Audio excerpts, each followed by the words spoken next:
আন্তর্জাতিক শ্রমিক দিবস উপলক্ষে রাজধানীতে শ্রমিক সমাবেশ করেছে বিএনপি। দুপুরে নয়াপল্টনে দলের কেন্দ্রীয় কার্যালয়ের সামনে পবিত্র কোরআন তিলাওয়াতের মাধ্যমে আনুষ্ঠানিকভাবে সমাবেশ শুরু হয়। সমাবেশে প্রধান অতিথি হিসেবে বক্তব্য রাখেন বিএনপি চেয়ারম্যান ও প্রধানমন্ত্রী তারেক রহমান। এ সময় শ্রমিকদের কল্যাণে সরকারের নানা পরিকল্পনার কথা তুলে ধরেন তিনি।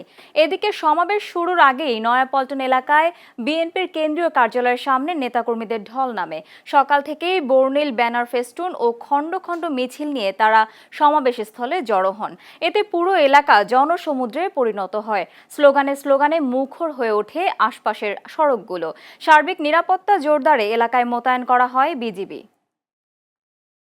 শুধুমাত্র জুলাই আগস্ট মাসে যে আন্দোলন ছাত্র জনতার, সেখানে শ্রমিক দলের যে ৭২ জন শ্রমিক সদস্য শহীদ হয়েছেন সহ সকল গণতন্ত্রের আন্দোলনে শহীদদেরকে আমি আজ এই দিবসে স্মরণ করতে চাই।